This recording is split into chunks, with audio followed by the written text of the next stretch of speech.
ہلچل ڈیجیٹل کے پروگرام آج کی بات کے ساتھ آپ کا میزبان یونس مہر آپ کی خدمت میں حاضر ہے۔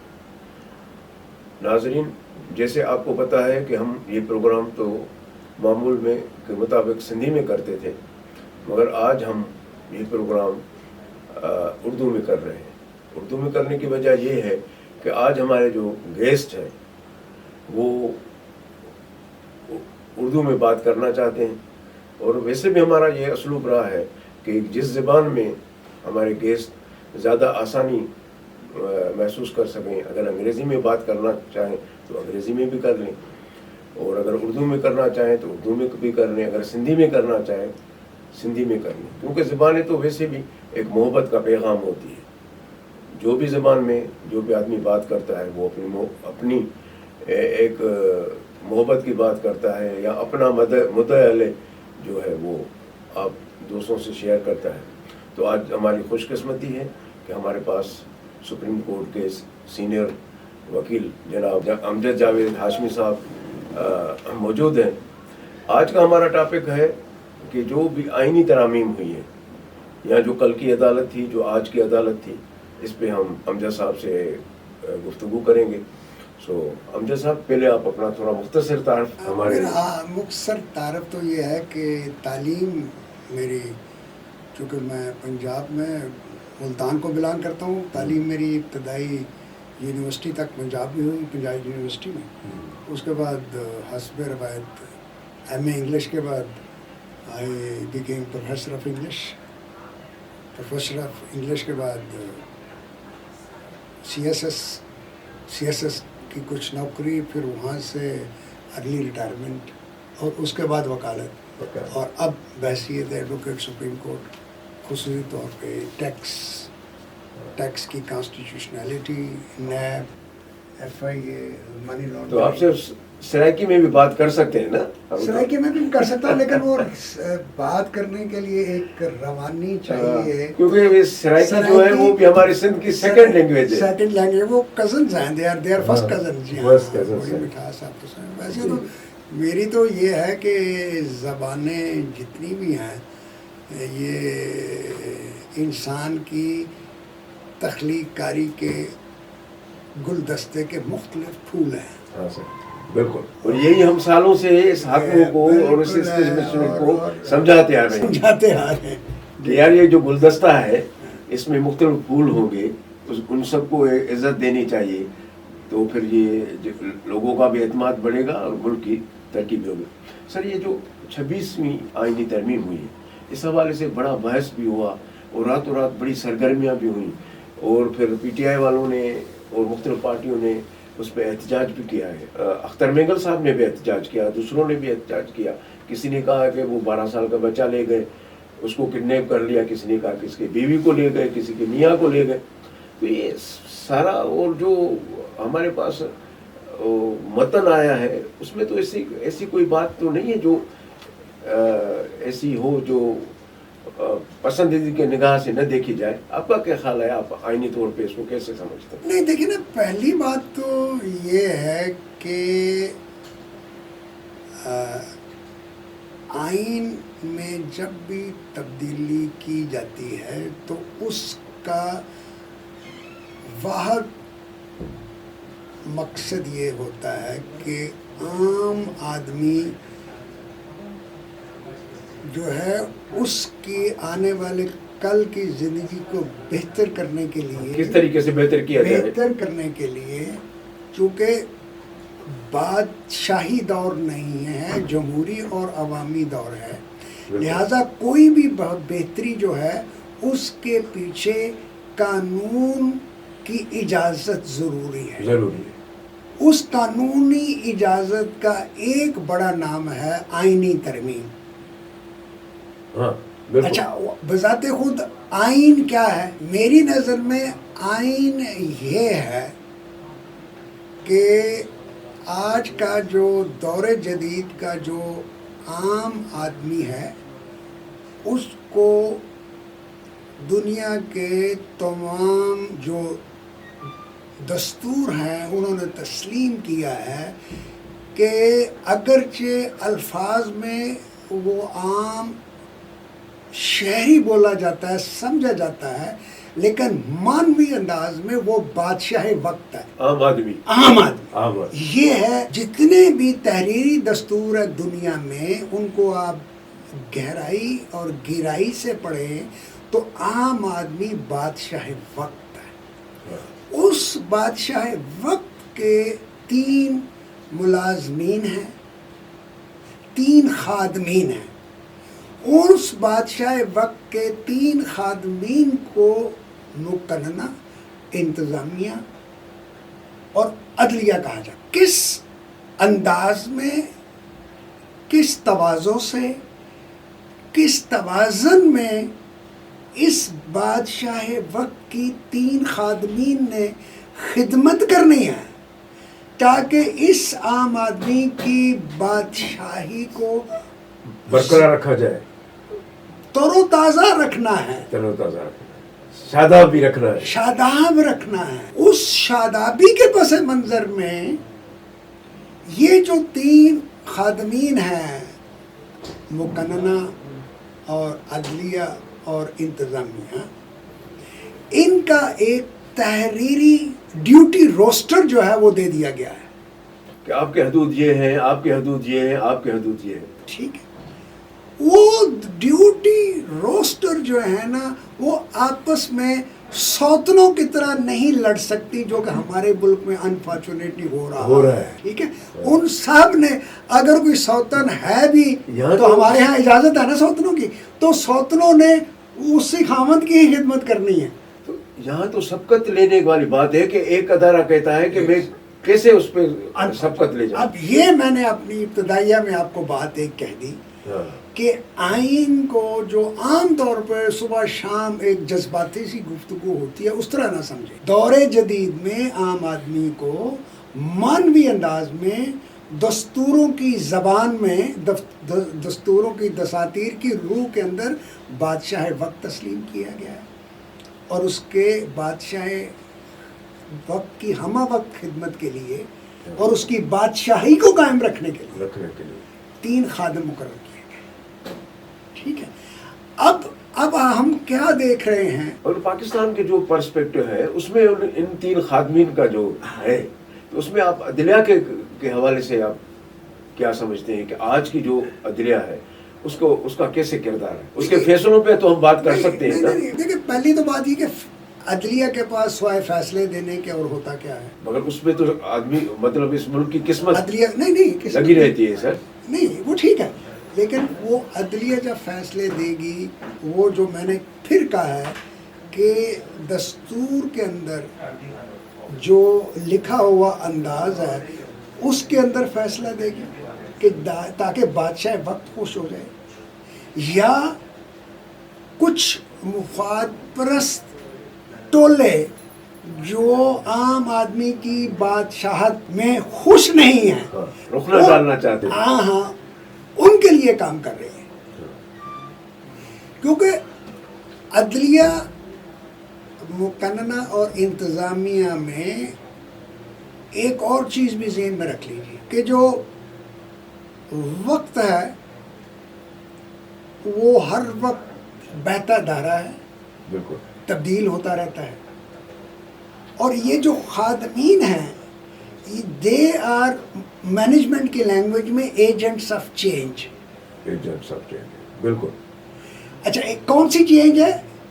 Not to create chaos but to create music better than the previous one, کہ بھی اچھے سے اچھا کام کرنا ہے، better than the previous music, not worse than the last chaos. تو یہاں پہ آپ خود دیکھ رہے ہیں کہ وہ ترمیم جو راتوں کے اندھیرے میں ہو رہی ہے، وہ ترمیم جو آج کل، چونکہ ایک وقت تھا کہ میڈیا کے اوپر قدغن لگ سکتی تھی، سوشل میڈیا تھا نہیں اور کچھ، لیکن دور جدید کے اندر آپ انفارمیشن کو ڈس انفارمیشن میں تو تبدیل کر سکتے ہیں پہلے سے زیادہ، لیکن کہیں نہ کہیں سے ڈس انفارمیشن میں سے بھی کوئی سچی بات نکل آتی ہے، سچی بات پھر بھی نکل آتی ہے۔ تو تو اس بیک گراؤنڈ میں ایک ایسی آنی ترمیم ہے کہ جس میں اگر اس میں بھی 26 ترمیمی کا جو اگر اوورال دیکھیں یہ کوئی قانونی بحث کا یہ نہ مقام ہے نہ کرنی چاہیے، جو مجموعی جو شکے جو ہیں ان کی زبان کو اگر مختصراً ان کو تقدیر کر دیا جائے تمام الفاظ کو، تو وہ یہ کہہ رہے ہیں کہ آئندہ سے عدلیہ جو ہے اس کے فیصلے میں بلا واسطہ یا بالواسطہ انتظامیہ کا رول ہوگا۔ اگر یہ بات ہے جو کہ نظر آ رہی ہے کہ جج اس نے اپوائنٹ کرنا ہے، اتنے جج اس نے اپوائنٹمنٹ کرنے ہیں، پھر اس طرح کرنا ہے، پھر چیف جسٹس اس نے بنانا ہے، پھر کانسٹیٹیوشنل کورٹ کس نے بنانی ہے، ٹھیک ہے۔ مگر پارلیمنٹ تو کہتی ہے کہ یہ ہمارا استحقاق ہے، کیونکہ ہمیں لاکھوں جو کروڑوں ووٹ ملتے ہیں، تو ہمارا یہ حق ٹھہرتا ہے کہ ہم جو ہے عدلیہ کی انتظام کو دیکھتے رہیں۔ میں یہ کہہ رہا ہوں کہ اگر پارلیمنٹ اپنے اس حق کا اخلاص کے ساتھ استعمال کرنا چاہے تو کیا 26ویں آنے کی ضرورت ہی نہیں تھی؟ 26ویں ترمیم خود بتاتی ہے۔ سر پھر آپ نے دیکھا کہ وہ نواز شریف کو اس وجہ سے نکال دیا کہ اس نے بیٹے سے تنخواہ نہیں لی تھی۔ قصور تو آپ بتائیں نا کہ اس قصور پہ ملک کا وزیر اعظم نکل جائے۔ یہ اس فیصلے کا ایک گیلانی صاحب نے خط نہیں لکھا۔ گیلانی صاحب نے وہ بھی ایک اپنی جگہ، وہ تو چونکہ وہ ٹیکنیکلٹیز ہے، لیکن میں جو بات کرتا ہوں پھر جب آپ نے وزیر اعظم کو لفظ کیا تو بحیثیت وکیل میری حساسیت بہت بڑھ جاتی ہے۔ میں وزیر اعظم کس کو کہتا ہوں؟ وزیر اعظم جو ہے وہ جیسے میرا باپ ہوتا ہے، جیسے میری ماں ہے، میرے خاندان کی، میری ذات کی شناخت، میری انٹیگریٹی میری ماں اور میرے باپ کے وقار کے ساتھ جڑی ہوئی ہے۔ تو کسی بھی قوم کے مجموعی ضمیر کے، کسی بھی قوم کے مجموعی ضمیر کے نمائندہ شخص کو وزیر اعظم کہتے ہیں۔ سر تو ہمارے جو ملک میں وہ جو ایک ریلیشن بنتا ہے عدلیہ کا، مقننہ کا اور انتظامیہ کا، اس کس طریقے سے ہونی چاہیے، یا ہمارے ملک کے اندر جو چل رہا ہے وہ اس کو آپ کس طریقے سے دیکھ رہے ہیں؟ میں نے ابھی پہلے جو پچھلے سوال میں یہ کہا تھا کہ یہ تینوں خادمین چینج ایجنٹس ہیں، ٹھیک ہے، لیکن ان تینوں چینج ایجنٹس کی، اس سے پہلے میں نے کہا تھا کہ ان کی ڈیوٹیز ٹو چینج مختلف ہیں، they are change agents, but duties of change, style of change دونوں تینوں کے الگ ہے، مختلف۔ سب سے پہلے مقننہ یہ فیصلہ کرتی ہے کہ عوام کے آنے والے کل کو بہتر کرنے کے لیے ٹیکس کے ایشو کے اوپر، کرمنل لا کے ایشو کے اوپر، سول لا کے ایشو کے اوپر، نیب لا کے ایشو کے اوپر ہم یہ تبدیلیاں لا رہے ہیں، ٹھیک ہے، کہ جس میں کیا ہے، خلاصہ یہ ہے، مقصد یہ ہے کہ عام آدمی کی زندگی اس سے بہتر ہو، قومی مفاد بہتر ہو، اور قوموں میں ہماری عزت بہتر ہو۔ یہ ہے پہلا کام مقننہ کا، جو تبدیلی کو تحریر میں لے کے آتی ہے۔ بس جب تبدیلی تحریر میں آتی ہے تو تحریر شدہ تبدیلی کو قانون کہتے ہیں۔ بالکل۔ ابھی اس نے عملی زندگی کا امتحان پاس کرنا ہوتا ہے۔ یہ جو تحریر شدہ تبدیلی جس کو ہم قانون کہتے ہیں، اسی طرح اٹھا کے income tax act, NAB act یا criminal act, C R P C, C P C میں انتظامیہ کے حوالے کر دیا جاتا ہے، جس کو ہم ایگزیکٹو کہتے ہیں۔ بالکل۔ وہ کیا کرتے ہیں؟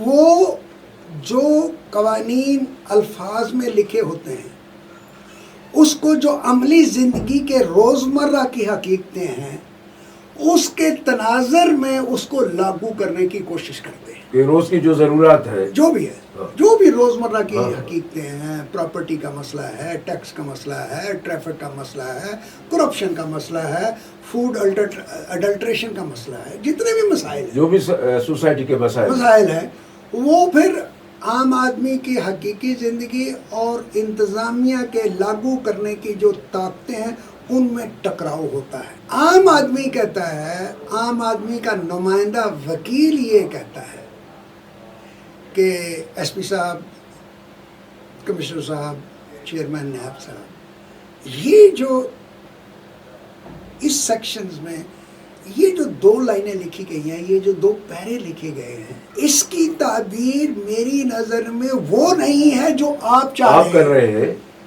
آپ کریں گے تو میرے ساتھ زیادتی ہو جائے گی، آپ اختیارات سے تجاوز کر رہے ہیں، یا تعبیر اور تشریح میں آپ غلطی کر رہے ہیں.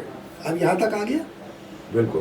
پہلے ایک تحریر تھی، وہ تحریر حقیقی زندگی کے تقاضوں کے ساتھ ٹکراؤ ہوا تو اس میں تنازع پیدا ہوا. اب اس تنازع میں آخری لفظ کس کا ہوگا؟ عدلیہ کا. جو فیصلہ تو عدلیہ کو کرنا. اب وہ تنازع کیا کرتا ہے؟ وہ انتظامیہ، قانون خود کہتا ہے کہ انتظامیہ کے پاس اتنے ہی اختیارات ہیں، اس سے زیادہ نہیں ہے.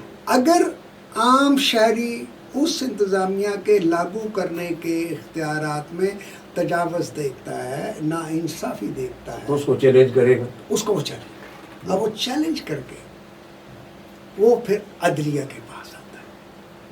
بالکل. ٹھیک ہے. اب آپ یہ دیکھیے کہ عدلیہ کا کام کتنا مشکل ہے. جیسے آپ نے فرمایا کہ 24 کروڑ عوام کے کچھ 100 نمائندگان نے ایک تبدیلی کا مسودہ بنایا، ایک چھوٹی سی انتظامیہ نے اس کو لاگو کیا، وہ تنازع بن گیا. اب وہ عدلیہ نے کیا کرنا ہے کہ وہ جو مقننہ کے الفاظ تھے اور جو انتظامیہ کا ان الفاظ کو لاگو کرنے کا انداز تھا، بالکل، اس میں جو خامیاں ہیں، جو نفاستیں ہیں، جو نزاکتیں ہیں، ان کو پوری دنیا کے قوانین کی روشنی میں، ہمارے اپنے جو فیصلے ہو چکے ہیں ان نظیر کی روشنی میں، اور جو لفظ مقننہ نے چنے ہیں، ان لفظوں کی تعبیر کرتے ہوئے کہ جس میں عام آدمی کا بھلا ہے، ٹھیک ہے، یا عام آدمی کو سزا دینی ہے. دونوں چیزیں ہیں نا. اگر تو آپ کہتے ہیں کہ یہ چیلنج 26 جو ترمیم ہے، یہ بھی ضرور چیلنجیبل ہوگی. یہ لازمی چیلنجیبل، یہ تو ہو رہی ہے نا چیلنجیبل. اب دیکھیں نا، اب یہ تبدیلی آ گئی. اب جو ہمارا وکلا کا بس سارے خیبر سے کراچی تک، کراچی سے خیبر تک جو ہمارے وکلا برادری ہے، وہاں پہ ایک کنسنسس ہے کسی بھی شیڈ کے اندر کہ 26ویں تعبیر کا جو پس منظر ہے اس میں تواضع نہیں ہے، اس میں اخلاص نظر نہیں آتا. وہ جلد بازی کی سمجھ ہی نہیں آتی. بھئی کس بات کی جلد بازی؟ آخر وہ کون سی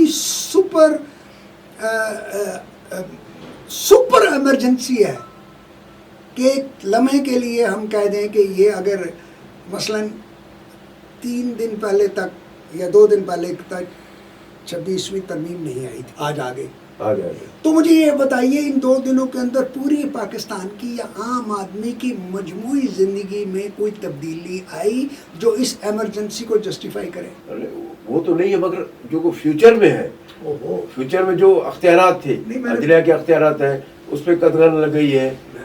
اب جو ہے، جو پہلے سینئر تھا اس کو ہونا تھا، اب جو ہے پارلیمنٹ کا حق ہو گیا ہے کہ وہ 3 سینئر میں سے اپنے پسند کا بندہ جو ہے چیف جسٹس لگائے. یہ تبدیلی تو ضرور لازمی آ گئی. میں نے دیکھے، میں پھر یہ کہتا ہوں، میں یہ کہتا ہوں کہ اس وقت جو بھی حکومت وقت ہے ان کے منشور اٹھا لیں. جو بھی حکومت وقت ہے اس وقت، جو بھی اس وقت ان کا دعویٰ تو یہ ہے کہ چارٹر آف ڈیموکریسی کا حق ادا کیا ہے. حکومت اتحاد اٹھا لیں. کیا یہ 26 ترمیم کہیں پہ نظر آتی تھی ان کے کہ ہے کسی کی؟ دور دور تک اس طرح ہے. ان پہ انہوں نے الیکشن نہیں لڑا تھا. اس پہ الیکشن نہیں لڑا، اس پہ الیکشن نہیں لڑا، اس کے اوپر کنوینسنگ نہیں کی، اس کے اوپر تقریر نہیں کی. عام آدمی کو پتہ نہیں. اچھا پھر آپ کو بھی پتا ہے کہ مجھے بھی پتا ہے.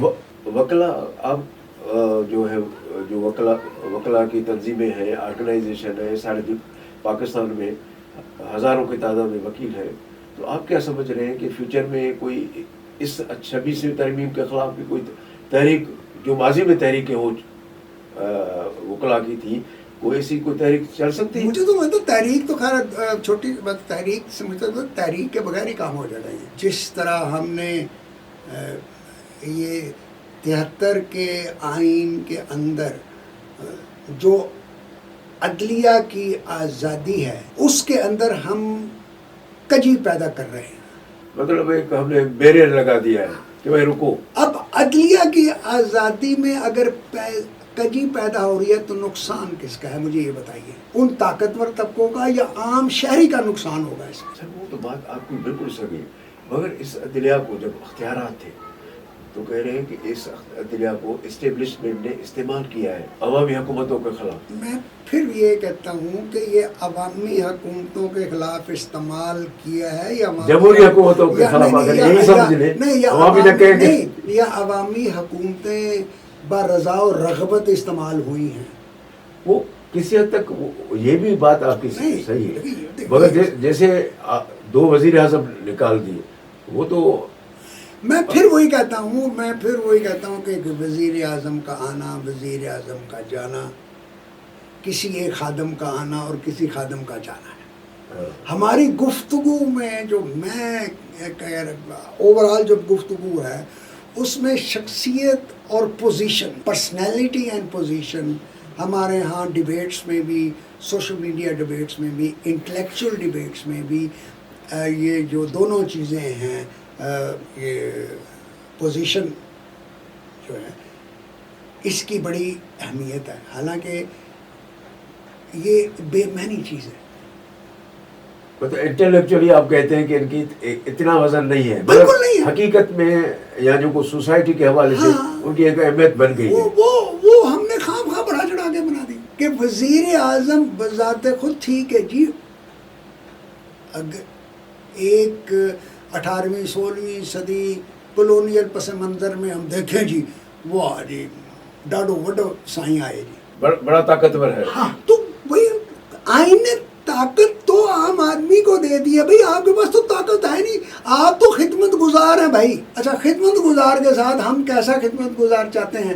ہم چاہتے ہیں کہ بھی میں ہوں, جیسے میں دوبارہ کہوں گا, میں آدمی ہوں, میں بادشاہ وقت ہوں, میرے 3 خدمت گزار ہیں. مجھے یہ بتائے آپ اپنے نوکر میں سب سے پہلی خوبی کیا دیکھتے ہیں؟ میں کہتا ہوں ایمانداری, کیونکہ ایمانداری کا ٹیکہ ایجاد نہیں ہوا. ٹھیک ہے. دوسری خوبی میں دیکھتا ہوں وفاداری, کیونکہ وفاداری کا وٹامن بھی ایجاد نہیں ہوا. ٹھیک ہے.